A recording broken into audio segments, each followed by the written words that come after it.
Oke, assalamualaikum warahmatullahi wabarakatuh. Kenalin, aku Midah. Dan pada kesempatan kali ini aku akan ngebahas soal tentang desain eksperimen, khususnya desain eksperimen bujur sangkaratin dan gimana penanganannya kalau ada data yang hilang, serta desain eksperimen bujur sangkarioden. Dan harapannya sih dengan adanya video ini bisa ngebantu kalian, khususnya untuk yang masih belum terlalu paham sama materinya, ataupun untuk kalian yang nemu soal dan butuh referensi untuk soal yang serupa gitu. Oke, langsung aja kali ya, kita masuk ke soal yang pertama. Jadi yang pertama itu sebuah percobaan untuk meneliti efek 4 macam pupuk terhadap hasil panen kentang yang dilakukan pada 4 lokasi penanaman yang berbeda. Untuk masing-masing lokasi disediakan 4 petak tanah untuk percobaan tersebut. Jadi di sini kita tahu ya bahwa ada kita ingin meneliti efek dari 4 macam pupuk. Jadi di sini perlakuannya itu adalah 4 macam pupuk. Lalu terhadap hasil panen kentang yang dilakukan pada 4 lokasi penanaman yang berbeda. Jadi responnya itu adalah hasil penanaman panen kentang. Kira-kira bagaimana hasilnya ketika diujikan dengan diberi perlakuan dari pupuk-pupuk yang berbeda. Lalu ada juga dia itu didasarkan pada 4 lokasi penanaman yang berbeda, dan juga di tiap lokasinya itu ternyata ada 4 petak tanah. Jadi didasarkan pada 4 lokasi penanaman dan juga 4 petak tanah. Lalu yang A itu diberikan penjelasan mengenai desain yang dilakukan pada percobaan tersebut dan jelaskan bagaimana pengacakan dilakukan. Di sini kita menggunakan alfanya itu sebesar 5%. Lalu jika hasil percobaan tersebut dicatat, diperoleh hasil sebagai berikut. Jadi ada lokasinya tadi ada 4, terus petaknya juga ada 4. Lalu di sini pupuk itu misalkan dengan huruf Latin yaitu C, B, A, D. Jadi ada A sampai D gitu ya. Lalu ternyata di sini untuk tiap baris itu ternyata diacak ya. Jadi nggak A, B, C, D, tapi C, D, A, B, terus A, B, C, D, A. Terus untuk tiap petak atau untuk tiap kolomnya juga ternyata diacak. Jadi dia C, B, A, D, terus D, C, B, A, kayak gitu diacak sampai petak keempat dan juga lokasi keempat. Oke, lalu jawabannya apa dong untuk desain yang cocok gitu untuk percobaan ini? Nah, di sini desain yang cocok itu adalah desain bujur sangkar Latin, karena pada percobaan ini dilakukan pemblokan sebanyak 2 kali, yaitu lokasi sebagai baris dan petak tanah sebagai kolom. Jadi di sini pengacakan yang dilakukan berdasarkan dua buah pembatasan, yaitu menurut baris dan juga kolom. Dalam hal ini, pupuk-pupuk secara acak dialokasikan dalam sel-sel bujur sangkar dengan batasan bahwa tiap pupuk hanya dialokasikan 1 kali di tiap petak tanah di setiap lokasi. Jadi tiap macam pupuk, misalnya pupuk A nih. Pupuk A ini akan dialokasikan 1 kali di tiap petak tanah di setiap lokasi. Jadi pupuk A untuk petak tanah yang ketiga itu adanya di lokasi yang pertama. Terus pupuk A di petak yang keempat itu adanya di lokasi yang kedua. Lalu pupuk A di petak ke pertama itu adanya di lokasi yang ketiga, dan pupuk A di petak yang kedua itu ada di lokasi keempat, kayak gitu. Begitu pula untuk pupuk B, C, dan juga D. Lalu dalam percobaan ini terdapat 4 macam pupuk yang diteliti, maka yang terbentuk adalah desain bujur sangkar Latin 4x4. Langkah-langkah yang bisa diikuti yaitu sebagai berikut. Yang pertama itu tempatkan perlakuan secara acak. Kita tempatkan perlakuan secara acak. Jadi di sini pupuknya kita tempatkan secara acak, terus acak penempatan baris dan juga acak penempatan kolom. Lalu yang kedua, tuliskan modelnya dan sebutkan arti lambang yang digunakan dan apa saja asumsi-asumsi yang dibutuhkan. Di sini juga pakai alfanya 5%. Lalu untuk desain bujur sangkar Latin ini kan memiliki model matematis yaitu YIJK. Di sini K-nya itu dia tidak independen dengan I dan juga J. Jadi di sini perlakuannya itu tidak independen dengan lokasi dan juga petak ya. Nah, YIJK itu sama dengan mu plus beta I plus gamma J plus pi K ditambah EIJK. Jadi di sini K-nya itu, di sini kan K-nya itu adalah si pupuknya. Jadi pupuknya itu tidak tidak independen dengan lokasi dan juga petak. Jadi dia dilakukan pengacakannya berdasarkan lokasi dan juga petak. Nah, ini harusnya ada dalam kurung. YIJK itu adalah hasil panen kentang yang dicatat pada pupuk ke K yang dipengaruhi oleh lokasi ke I dan petak ke J. Makanya dia si K ini, si pupuk ini tidak independen dengan lokasi dan juga petak. Lalu mu itu adalah rata-rata umum, beta I adalah efek lokasi ke I, gamma J adalah efek petak ke J, lalu pi K itu adalah efek pupuk ke K, dan EIJK itu efek kekeliruan kentang dalam lokasi ke I dan petak ke J dengan pupuk ke K.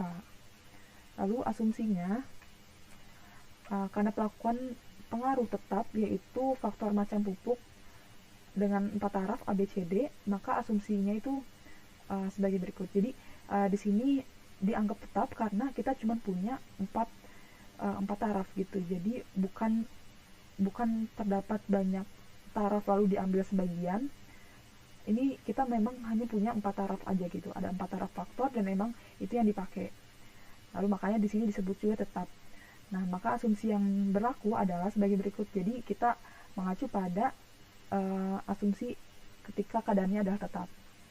Asumsinya itu adalah sigma I sama dengan 1 sampai N beta I itu sama dengan sigma dari J sama dengan 1 sampai N gamma J sama dengan sigma K sama dengan 1 sampai N pi K sama dengan 0. Kita sama dengankan dengan 0. Lalu errornya itu berdistribusi normal dan juga identik. Indeks K diletakkan dalam kurung untuk menyatakan bahwa K tidak independen atau terikat dari baris I dan kolom ke J. Jadi yang tadi aku jelasin, kalau misalnya si pupuk itu ternyata dia tidak independen dengan lokasi dan juga petak. Jadi dia terikat gitu ya. Lalu yang C itu lakukan analisis variannya. Apa kesimpulannya? Nah, di sini pertama kita harus rumuskan dulu hipotesisnya seperti apa. Jadi yang pertama itu pengaruh perlakuannya itu bagaimana. Jadi hipotesis yang dirumuskan itu adalah H0 sama dengan pi1, kan pi-nya itu K ya. Pi-nya itu indeksnya itu K. Jadi pupuk pertama sama dengan pupuk kedua, sama dengan pupuk ketiga, sama dengan pupuk keempat.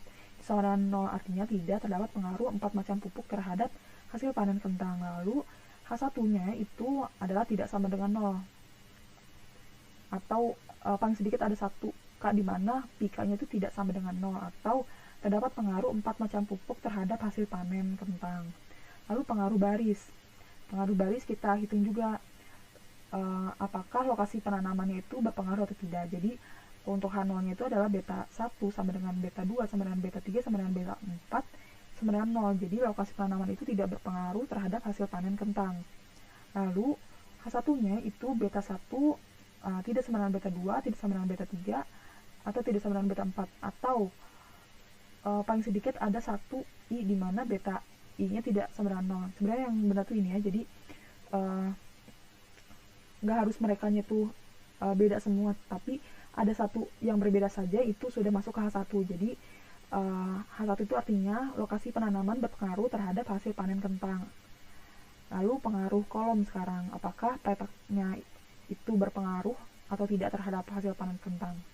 Jadi H0 itu adalah gamma 1 sama dengan gamma 2 sama dengan gamma 3 sama dengan gamma 4 sama dengan 0. Jadi petak tanah itu tidak berpengaruh terhadap hasil panen kentang. Lalu H1-nya itu adalah minimal ada 1 gamma yang tidak sama dengan 0 gitu. Atau petak tanah itu berpengaruh terhadap hasil panen kentang. Lalu kita gunakan taraf signifikannya, alfanya sama dengan 5%. Lalu kita uji. Nah, untuk ujinya ini kita menggunakan uji ANAFA dengan perhitungan harga jumlah kuadrat yang diperlukan itu adalah sebagai berikut. Jadi kita punya M-nya itu 4. Jadi untuk sigma Y kuadrat itu sama dengan 83. Ini kita sum squarein aja. Kita sum square dari sini. Ini langsung dipakai Excel aja kali ya biar lebih paham.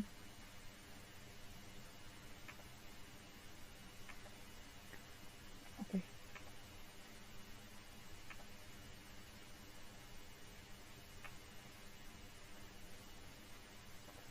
Jadi tadi kan kita punya untuk datanya tuh kayak gini ya. Kita punya hasil observasi tuh kayak gini. Nah, di sini aku mau beda-bedain juga sih. Di sini untuk C-nya, di sini kita nama-namain, kita bedain aja untuk tiap perlakuan. Kita bedain dengan warna ya.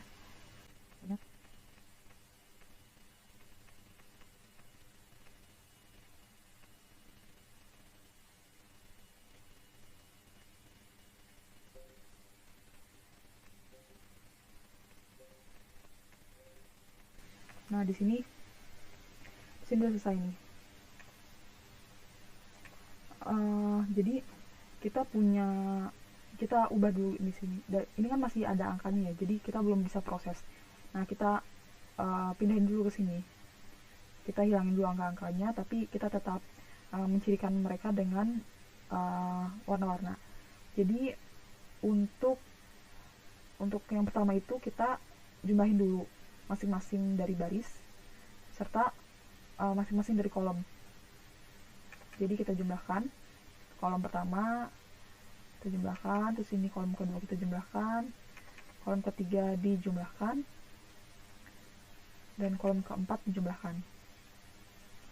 Lalu begitu juga dengan baris pertama dijumlahkan, baris kedua dijumlahkan, sampai baris keempat. Lalu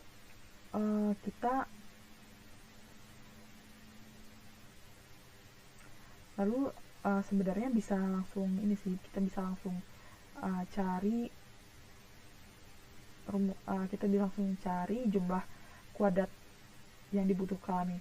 Kayak misalnya di sini kita butuh, sebelumnya karena di sini perlakuannya tuh masih acak ya. Jadi si pupuk A itu ada tersebar gitu ya. Jadi kita jumlahkan dulu untuk masing-masing pupuk. Jadi di sini pupuk A kita jumlahkan, tuh yang warna kuning ini kita jumlahkan semua, itu tandanya pupuk A. Kita jumlahkan jumlah observasinya itu ada berapa, hasil dari pengamatan itu berapa. Lalu yang B juga kita jumlahkan, lalu yang C juga, dan yang D juga kita jumlahkan. Lalu setelah itu kita jumlahkan kuadrat. Jadi sebenarnya ini ngacu ke soal sih, kita ngacu ke jumlah kuadrat yang dibutuhkan. Gitu. Di sini nanti untuk ANAFA-nya itu kita butuh PY atau JK perlakuan, terus BY atau JK baris, jumlah kuadrat baris, KY atau jumlah kuadrat kolom, dan juga EY atau jumlah kuadrat error. Nah, di sini untuk PY, pokoknya pasti di awal kita tuh harus ngitung faktor koreksinya dulu. Nah, faktor koreksinya itu adalah J kuadrat dibagi M kuadrat. Nah, sebenarnya ini rumusnya kayak gini kan. Jadi jumlah dari keseluruhannya dikuadratkan dibagi sama M-nya. M itu ada 4 kuadrat. Oh iya, kenapa di sini cuma ada M gitu? Di sini sebenarnya kan ada jumlah perlakuan, jumlah baris, dan juga jumlah kolom. Tapi di sini untuk desain bujur Sangkarwatin ini dia mempunyai jumlah perlakuan, jumlah baris, dan juga jumlah kolom yang sama. Maka dari itu kita representasikan dengan M gitu ya. karena nilainya sama gitu. Jadi di sini rumusnya adalah jumlah ini dikuadratkan terus dibagi dengan m kuadrat, hasilnya 106.276. Lalu untuk jk baris atau by itu rumusnya ini ji kuadrat i titik per m dikurangi sama faktor koreksinya. Ini faktor koreksi itu bisa disebut FK, sering disebut FK, atau di sini dipakainya RY. Nah, di sini kita tadi rumusnya apa? JI titik kuadrat per M. Nih, JI-nya itu adalah, jadi sebenarnya kita bisa carinya gini loh. I itu kan baris ya, itu kan baris, berarti kita akan jumlahkan kuadrat. Ini kan JI titik kuadrat itu kan kalau di sigma diawalin berarti sum square kan, atau jumlah kuadrat. Kita langsung aja cari sebenarnya di sini sum square dari ini, si jumlah ini, jumlah baris kan, tiap barisnya. Terus abis itu dibagi M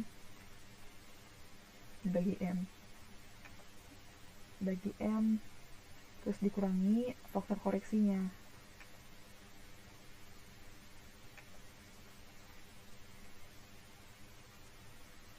Nah, sama dengan 7,5.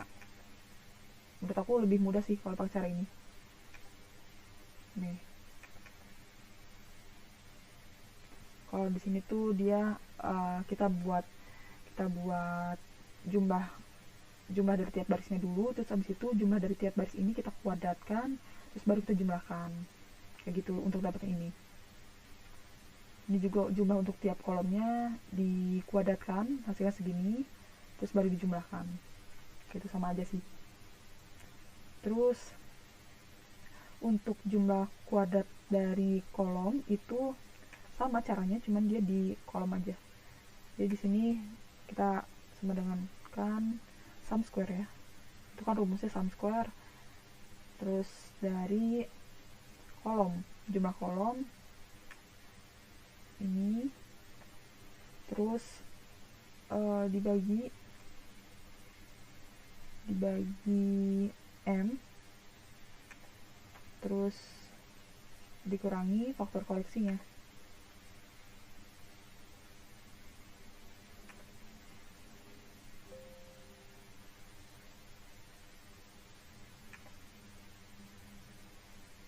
Nah, 152 hasilnya sama. Terus untuk yang JK perlakuan atau PY itu rumusnya, nah di sini K itu kan adalah pupuk ya, sedangkan di sini tuh ini tuh baru ada jumlah untuk tiap baris atau jumlah dari tiap lokasi, lalu ini adalah jumlah untuk tiap petak atau jumlah kolomnya. Nah, di sini kita belum tahu nih jumlah untuk tiap pupuk. Nah, makanya kita bikin dulu di sini kayak tadi sih.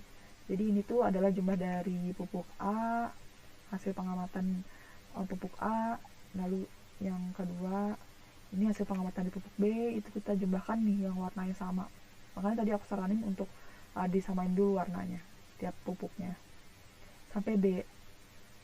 Terus nanti di sini berarti kita caranya adalah untuk nyari JK perlakuan ya atau PY sama dengan sum square dari ini, terus bagi M, terus nanti dikurangi sama faktor koreksinya 7,5 sama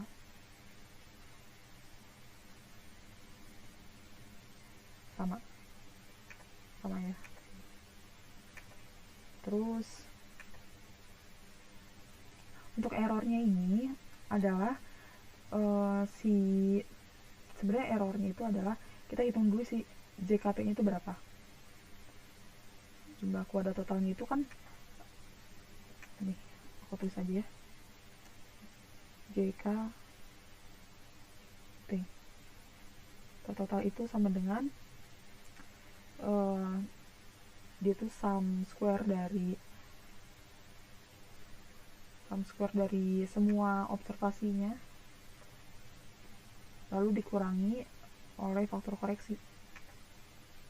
Ini berlaku umum 178, benar kan? Sama 178 sama. Nah, terus untuk JKE itu adalah JKT dikurangi dengan semua yang tadi udah kita hitung, kecuali faktor koreksi tadi, karena tadi kan kita udah JKT ini udah dikurangi dengan, udah termasuk dengan dikuranginya faktor koreksi, jadi kita nggak bakal masukin lagi faktor koreksi. Di sini nanti akan dikurangi dengan ini BY, terus KY, dan juga nggak kelihatan di sini aja, PY itu 7,5.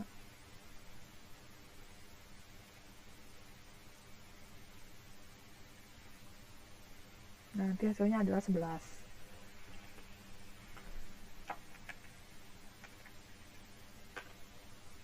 Lalu udah, lalu tinggal masukin aja sih, masukin di sini PY itu DK-nya. Jadi untuk rumusan derajat kebebasan itu adalah N-1, N-1, N-1. Terus untuk yang terakhirnya itu adalah M-1 dikali M-2 nih, untuk yang errornya itu adalah M-1 dikali N-2. M-1 tadi kan 4 kurang 1 3, terus dikali sama 4 dikurangin 2 2, jadi 3 kali 2 6. Terus totalnya ya M kuadrat min 1. Ini error. Total adalah M kuadrat minus 1. Terus untuk JK-nya kita masukin aja tadi hasil-hasil yang tadi. Ini 7,5,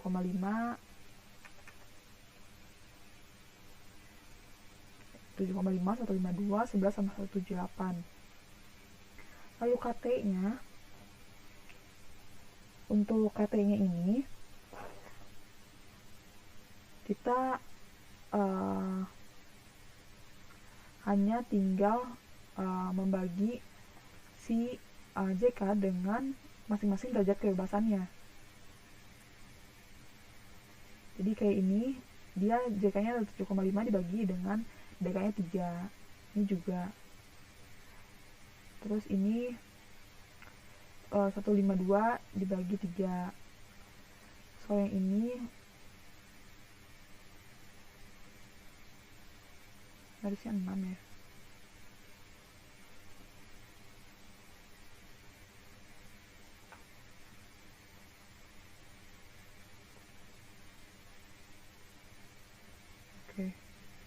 Terus di sini kita hitung.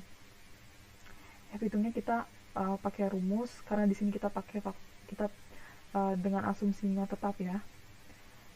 Di sana itu kita pakai asumsi tetap, maka tinggal membagi aja JK untuk KT yang error dengan perlakuan.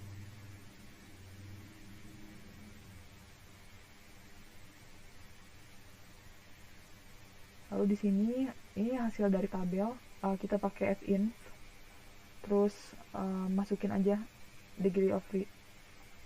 Kita pakai peluangnya ada 0,05, terus degree of freedom-nya itu adalah yang 3, karena yang perlakuan itu ada yang 3, terus degree of freedom errornya masukin, nanti ketemu hasil 4,76. Nah, di sini terlihat bahwa F hitung itu kurang dari F tabel, atau maka H0 diterima. H0 diterima, yang artinya kembali lagi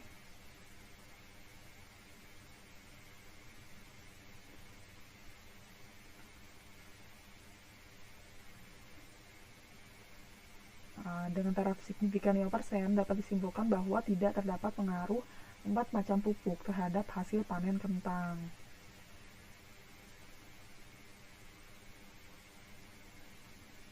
Lalu di sini yang nomor D, apabila pada lokasi ketiga, pada petak yang keempat, lokasi ketiga, petak keempat, hasil panen gagal karena tanaman mati kena hama. Apakah data hasil percobaan tersebut dapat dianalisis? Apabila bisa, lakukan analisisnya. Nah, di sini langsung ke praktek aja ya. Di sini adalah desain bujur sangkar latin dengan data hilang ya. Jadi caranya itu adalah yang pertama itu kayak biasa sih. Kita punya data kayak gini. Terus di sini adalah data hilangnya. Lalu seperti biasa kita jumlahkan untuk mendapatkan jumlah untuk tiap lokasi. Lalu kita jumlahkan juga untuk setiap petaknya. Jadi peroleh hasil kayak gini. Ini untuk lokasi pertama, untuk petak pertama, jumlah petak kedua. Lalu ini untuk lokasi pertama, ini untuk lokasi kedua. Nah, lalu kita jumlahkan dapat 1, 2, 2, 6. Ini jumlah dari tiap lokasi dan juga tiap petak. Pasti sama. Lalu di sini kita punya rumusan. Jadi untuk data hilang ini terdapat rumusan untuk mengisi data hilangnya atau H-nya itu adalah kurang lebih sama kayak gini. Cuman di sini B-nya pakai B aksen. Cuman yang sekarang kita pakai itu B-nya pakai B aksen, K-nya pakai K aksen, P-nya pakai P aksen, G-nya itu adalah J aksen, terus R-nya itu adalah M. Kayak gitu. Sama aja sih. Terus di sini B aksennya itu adalah jumlah baris yang ada di data hilangnya itu. Jumlah jumlah hasil observasi untuk baris atau lokasi yang di mana ada H di dalamnya, ada data hilang gitu di dalamnya. Di sini kan ada berarti lokasi ketiga kan, dia lokasi ketiga mengandung data hilang, maka kita ambilnya jumlah yang 251. Lalu untuk kolomnya juga berarti kolom yang keempat atau petak yang keempat, yaitu 236. Lalu untuk perlakuannya di sini kita pakai di sini yang H itu adalah D ya.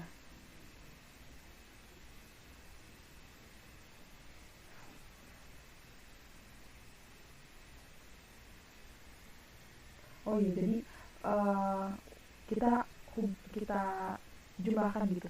Untuk yang tadi D-nya itu kan, D itu terdiri dari sini ya. D itu ada yang ini, dan ini.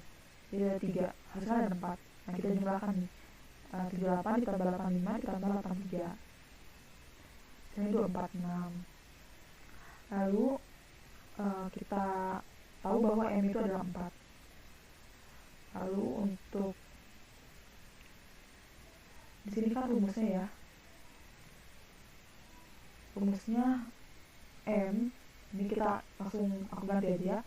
M terus B aksen plus K aksen plus T aksen dikurangi 2J aksen dibagi M-1 dikali M-2.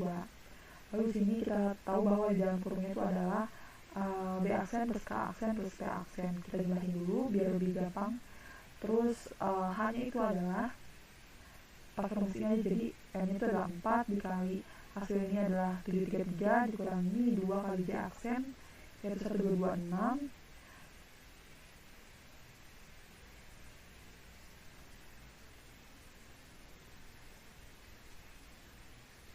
Lalu dibagi dengan M1 dan M1 yang dikalikan dengan M2.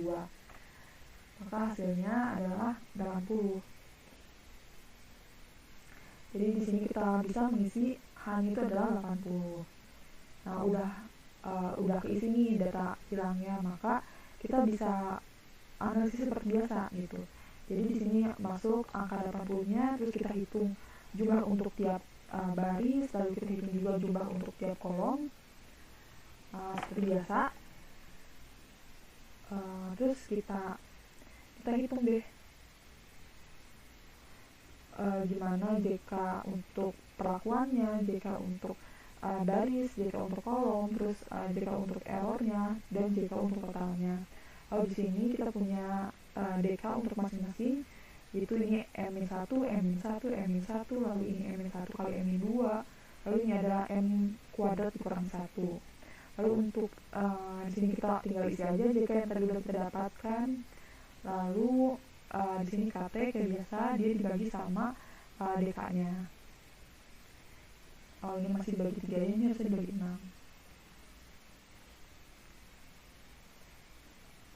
Nanti aku perbaiki.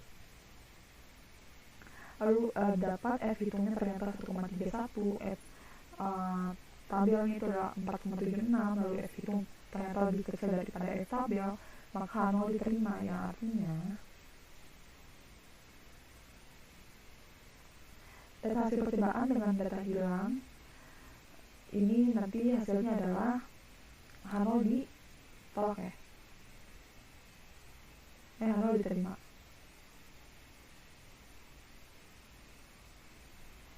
Ya, artinya tidak terdapat pengaruh 4 macam pupuk terhadap hasil panen kentang. Oke, kita lanjut ke soal nomor 2.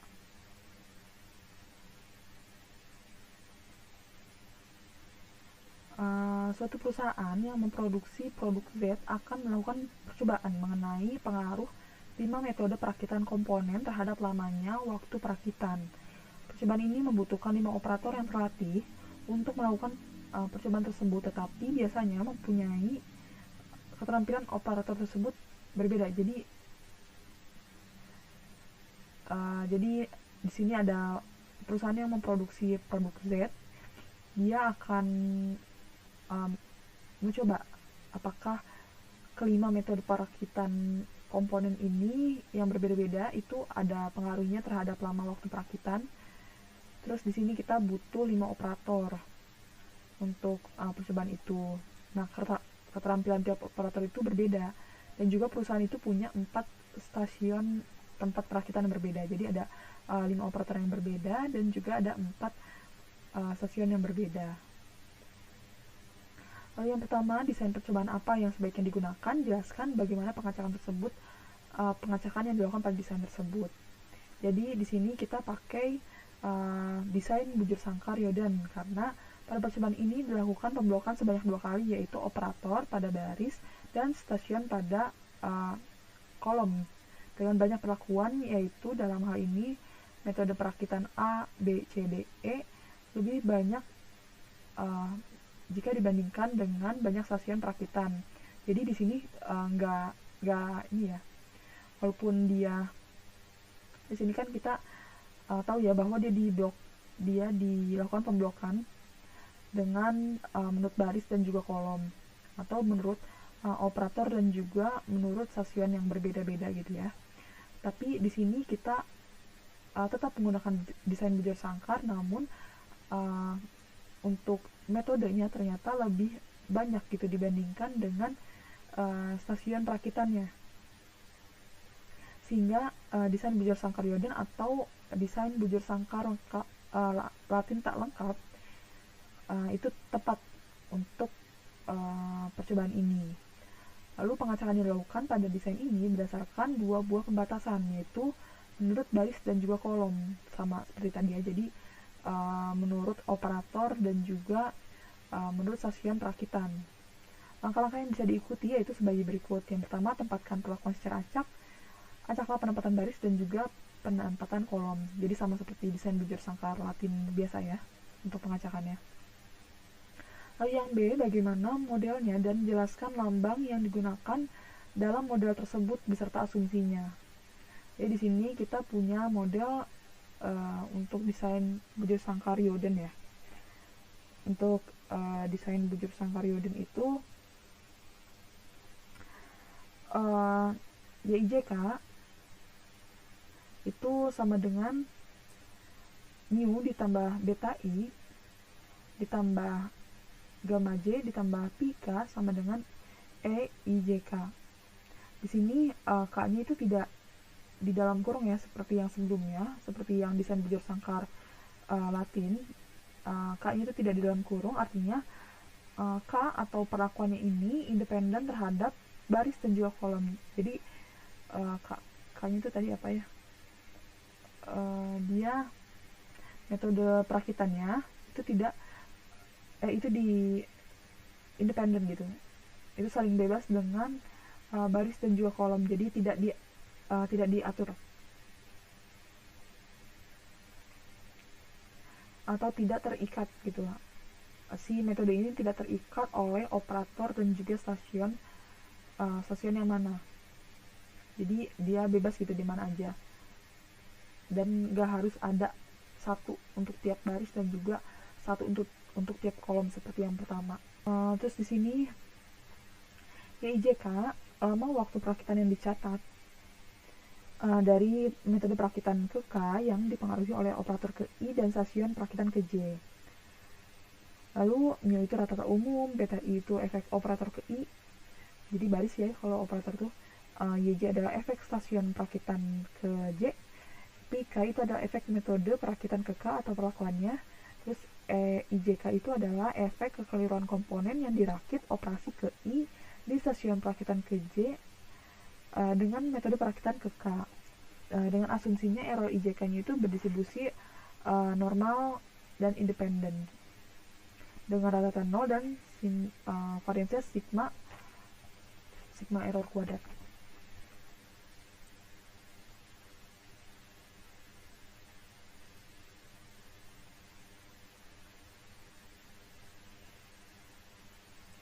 Di sini kurang lebih adalah data hasil percobaannya. Jadi operator itu kan baris tadi ya, itu ada 5, terus stasiun itu ada 4, dan di sini terlihat bahwa terus di sini ada metodenya itu ada 5. Di sini terlihat bahwa tidak sama ya, tidak banyaknya baris tidak sama dengan banyaknya kolom. Jadi kalau yang sebelumnya kan banyaknya baris sama dengan banyaknya perlakuan sama dengan banyaknya kolom. Kalau ini enggak, dia nggak sama. Terus di sini kita lakukan analisis variansnya. Nah, di sini seperti biasa ya,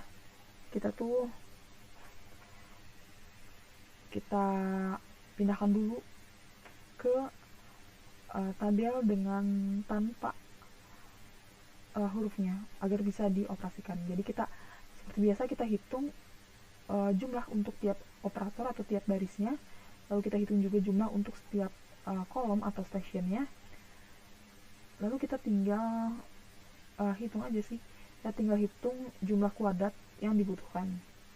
Jadi misalnya di sini ada faktor koreksi, itu adalah J kuadrat dibagi BK, atau kita hitung ya, J kuadratnya itu jumlah ini, jumlah dari semuanya, dari jumlah dari sini atau jumlah dari sini dikuadratkan, terus dikurangi dengan dibagi dengan B kali K, karena baris dan kolomnya itu beda ya. Jadi kalau yang sebelumnya dilambangkan dengan M saja karena mereka sama gitu ya, kalau di sini beda, jadi kita harus mengalihkannya. Ini sebenarnya N ya, jadi J kuadrat per N besar. Nah, N besarnya itu sama dengan B kali K. Nah, B nya itu berapa? B nya itu 5 dikali K nya itu adalah 4.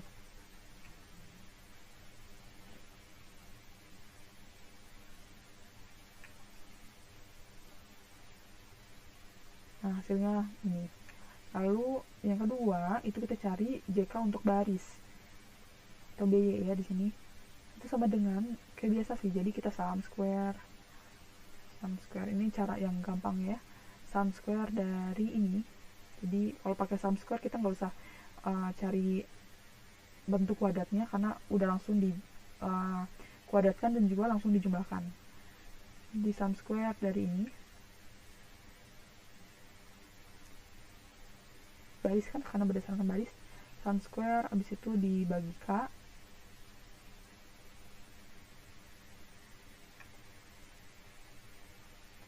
abis itu dikurangkan dengan faktor koreksi.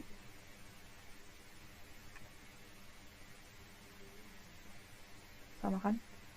Lalu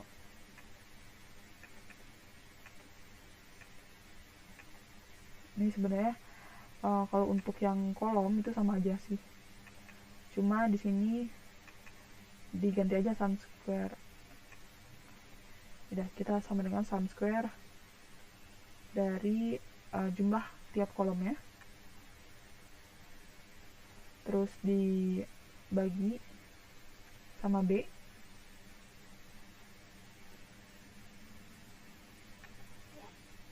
terus baru kita kurangkan dengan faktor koreksi. Benar 118,8 sama ya jawabannya. Terus untuk PY ini dia sedikit berbeda ya, karena di sini kan dia menggunakan desain bujur sangkar, tapi ada ukuran baris dan juga kolom itu tidak sama. Nah di sini makanya ada penyesuaian. Nah di sini kita menggunakan rumusan ini untuk perlakuan ya, untuk JK perlakuan. Jadi yang pertama itu ya, jadi sebenarnya rumus untuk QJ. Nah di sini kan rumusnya ada sigma dari K sama dengan 1 sampai P sama dengan 5, lalu QJ kuadrat dibagi KP kali lambda. Oke, di sini aku belum jelasin tentang ini. Jadi di sini ada barisnya itu sama dengan banyaknya perlakuan. Jadi di sini operator itu kan baris ya, itu ada 5, terus ternyata perlakuannya juga ada 5 dari A sampai E. Nah makanya B sama dengan P sama dengan 5, lalu K sama dengan R. Jadi di sini jumlah dari kolom itu sama dengan jumlah replikasinya. Jadi ada 4 ya, jumlah kolom itu ada 4 dan jumlah replikasinya itu ada 4 juga gitu. Lalu N itu adalah 20 atau hasil kali dari B dan juga K. 5 kali 4 sama dengan 20. Nah di sini lambda itu sama dengan R dikali K min 1 dibagi B min 1. Jadi R nya itu adalah 4 dikali kolomnya itu ada 4 kurang 1 3 dibagi 5 dikurangi 1 yaitu 4. Jadi tadi R nya itu 4 dikali 3 12 dibagi sama 4 sama dengan 3 lambdanya. Lalu di sini kan kita tadi dapat ya untuk JKP itu adalah rumusnya ini, dan di sini kita membutuhkan QJ kuadrat. Nah untuk QJ kuadrat berarti berdasarkan rumus ini, jadi QJ itu adalah K atau banyaknya kolom dikali J titik J. Jadi J titik J itu adalah jumlah ini.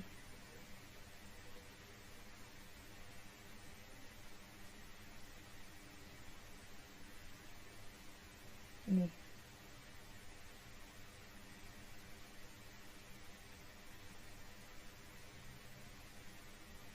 Jadi jumlah untuk masing-masing perlakuan. Jadi ini adalah contoh perlakuan yang A. A itu ada di sini, sini, sama sini. Nah itu kita jumlahkan. Kita jumlahkan dapat JA. Lalu ini begitu juga dengan B, C sampai E. Kita jumlahkan untuk masing-masing perlakuan atau masing-masing metode. Terus dikurangkan dengan sigma NIJ dikali JI titik gitu ya. Nah ini tuh apa sih sigma dari NIJ kali JI titik itu adalah JI, yaitu jumlah dari tiap baris atau jumlah dari tiap operator yang hanya mengandung tiap metode gitu. Jadi misalnya kita misalkan dengan yang A ya. Untuk yang A di sini jumlah untuk baris yang hanya mengandung A itu adalah Ini aku warnain dulu aja dulu kali ya. Ini A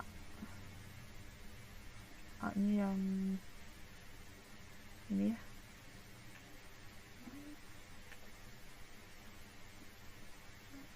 Ini kita jumlahin nih. Ini kita warna dulu. Nah, di sini kita jumlahin nih. Jadi ada 83 ditambah 92 ditambah 97 tambah 106.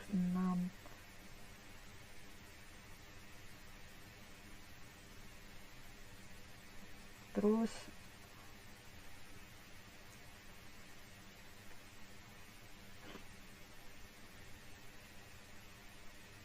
ini kita coba cek bener nggak?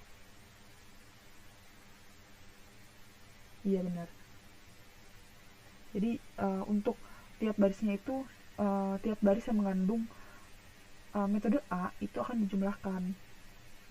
Itu juga dengan metode B.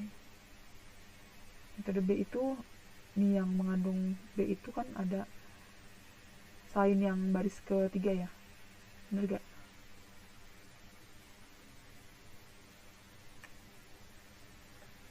Selain yang baris ketiga 1, 2, 3. Nah di sini kan gak mengandung B, berarti dia nggak bakal kita jumlahin barisnya. Begitu juga dengan jumlah yang C, D, dan juga E. Lalu kita hitung Qj-nya. Kita hitung Qj-nya berdasarkan rumus yang tadi. Berdasarkan rumus ini. Lalu itu kan K-nya itu adalah 4 dikali J titik J-nya itu tadi adalah yang tadi 106. Terus dikurangi dengan jumlah dari ini kita jumlahkan yang ini, terus nanti dikurangi dengan jumlah yang tadi yang ini, nanti hasilnya adalah 46.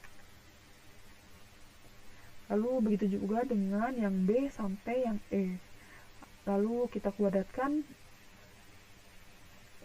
dan kita peroleh Qj kuadrat, lalu dibagi dengan Kp lambda. Kp lambda itu adalah K-nya itu adalah 4,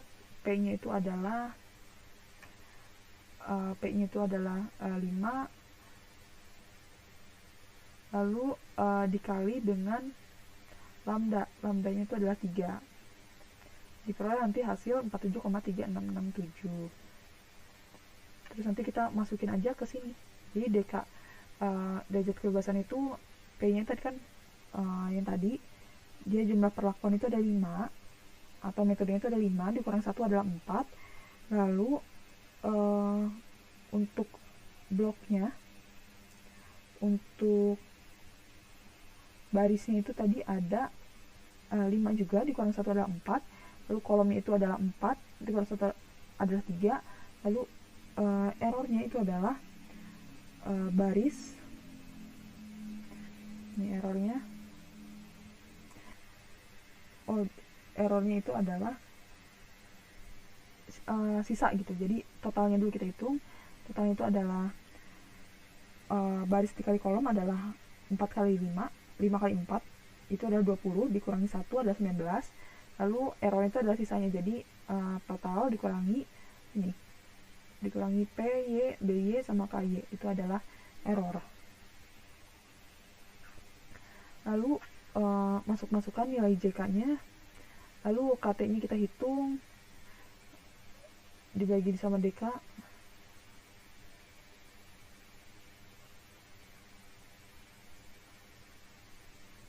Ini juga dibagi sama DK. Sebenarnya terus nanti kita hitung F hitungnya adalah, karena di sini asumsinya bahwa dia memang hanya memiliki 5 metode. Jadi dia bukan berasal dari banyak metode yang lalu dipilih beberapa, di sampling beberapa metode saja. Nah, dia memang mengasumsikan bahwa memang hanya terdapat 5 metode gitu di sini, dan semuanya dipakai gitu. Jadi kita pakai desain yang tetap gitu ya, asumsinya tetap. Jadi kita error dibagi dengan perlakuannya, KT error dibagi dengan KT perlakuannya. Lalu diketahui bahwa F hitung kurang dari F tabel atau H0 diterima, yang artinya tidak terdapat pengaruh ya. Sini coba kita lihat langsung.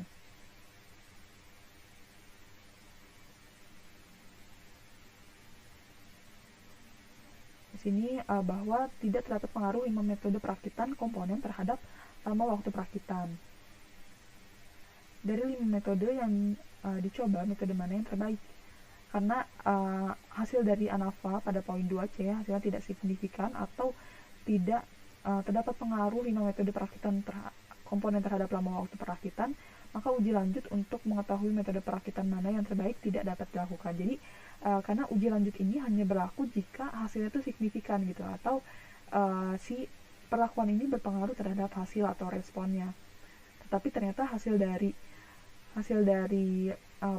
percobaan ini jika dianalisis itu tidak berpengaruh signifikan gitu terhadap respon atau terhadap lama waktu perakitan. Jadi metodenya itu tidak berpengaruh terhadap lama waktu perakitan, sehingga kita tidak bisa mengetahui nih metode perakitan mana yang terbaik untuk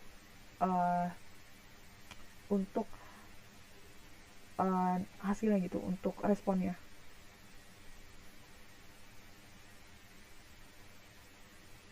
Oke, segitu aja paling yang bisa aku sampaikan.